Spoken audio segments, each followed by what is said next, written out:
Halo guys, balik lagi sama saya FC Channel. Di video kali ini, udah lama banget gak bikin konten. Baru kali ini lagi saya bikin konten ya guys.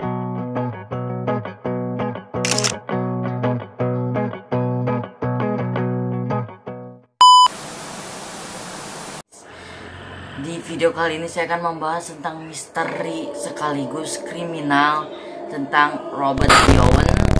Dan sekaligus saya akan menceritakan misteri kamar nomor 1046.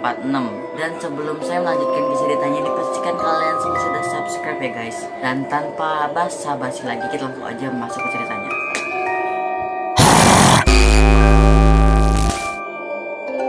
Jadi salah satu kasus kriminal ini sekaligus misteri terjadi di Kansas City tahun 1935. Seorang pria ditemukan terluka parah di kamar hotelnya dengan kondisi tidak lazim. Beberapa hari sebelumnya korban menunjukkan sikap yang sangat aneh. Pria ini check-in di President Hotel atas nama Roland T. Owen dan inilah kisahnya. Pada siang hari tanggal 2 Januari 1935, seorang pria bersetelan rapi berjalan ke President Hotel yang terletak di Kansas City. Tidak seperti tamu-tamu biasanya yang datang untuk menginap di kamar hotel, si Roland T. Owen ini tidak membawa tas sama sekali, tidak membawa tas atau koper ke hotel Presiden itu. Si Roland T. Owen ini memiliki luka yang sangat panjang di pipinya. Pria ini diduga berusia 20 tahun.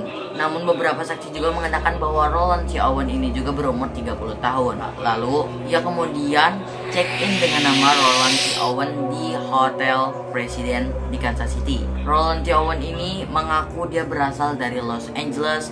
Dan setelah dia check-in di hotel, dia mendapatkan nomor 1046. Seorang bellboy atau pelayan yang bernama Randall Pops dan mengantarkan pria bernama Owen ini ke kamar 1046 ini. Selama berada di eskalator ini, Owen mengatakan pada Pops bahwa ia tadinya menginap di Buck Hotel. Namun karena ia di-charge $5, akhirnya dia check out dan pindah ke hotel Presiden ini. Ia mempunyai kebiasaan yaitu mematikan semua lampu dan membuat ruangan menjadi gelap gulita. Entah mengapa Owen ini melakukan hal tersebut.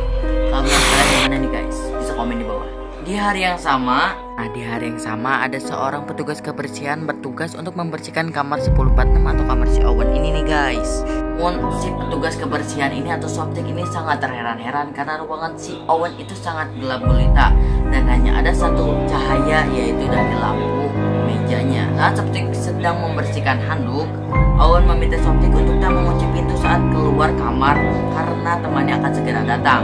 Owen kemudian masuk ke kamar mandi dan mencuci rambutnya. Menurut pengakuan petugas kebersihan atau soptik ini, Owen itu terlihat sangat takut dan sangat gugup. Entah mengapa itu bisa terjadi.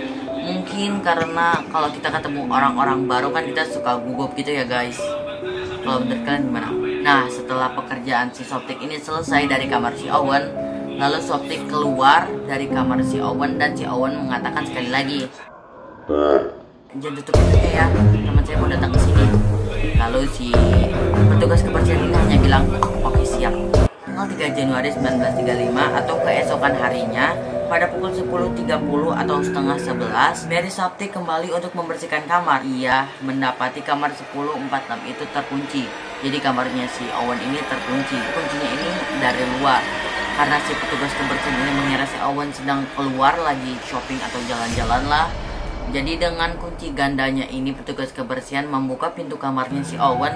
Karena tugas membersihkan kamarnya ini sudah selesai, lalu Soptik keluar dari kamar si Owen ini dan kembali lagi pada pukul 4 sore. Menurut kesaksian Jin Owen dan kekasihnya ini, ia mendengar suara pertengkaran atau perkelahian di kamarnya si Owen ini 1046. Si Miss Owen ini mendengar teriakan-teriakan dan pukulan-pukulan dari kamar 1046 ini. Siang harinya seorang bellboy atau pelayan berbeda bernama Harold Peake masuk ke kamar dengan kunci gandanya. Dengan ruangan yang tetap gelap gulita ini, di ruangan si Owen ini, apa sebetulnya guys? Setelah seorang pelayan masuk ke kamar si Owen, karena ruangan si Owen ini sangat gelap gulita, lalu si pelayan ini mencoba untuk mencari lampunya. Apa sebetulnya guys? Injak darah yang bersebaran di lantai. Di baunya aja kita sudah mencium bau-bau amis gimana gitu. Apalagi ini sampai keinjek guys. Kalian pernah gak sih nginjek darah? Pelayan ini mendapatkan Owen tergeletak di lantai dan penuh darah. Ia lalu menyalakan lampu dan mendapati darah ada di mana-mana. Ada di lantai, di dinding, dan cikannya guys. Polisi pun segera tiba memeriksa lokasi kejadian. Dan hasil penyelidikan polisi menyimpulkan bahwa Owen telah diikat di lehernya, namun dengan tulang yang patah, paru-paru tertusuk, dan luka yang amat parah di tubuhnya. Owen masih sadarkan diri pada saat itu. Aduh, sebuah keajaiban yang sangat langka ya guys. Polisi pun kemudian menanyakan Owen apa yang terjadi pada saat itu. Anehnya Owen justru mengatakan bahwa ia tergelincir di kamar mandi dan terjatuh dari bathtub. Tahukah si Owen ini sedang berkreasi masak di bathtub sampai dia jatuh dan tertusuk paru-parunya. Terus kalian gimana guys? Gak masuk akal banget. Saat ditanya siapa yang bersama dengan Owen ini, Owen dengan lantang menjawab nobody. Tidak ada siapapun.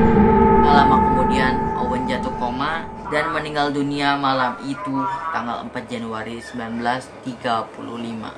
Investigasi polisi. Polisi kemudian mencari alamat Roland T. Owen.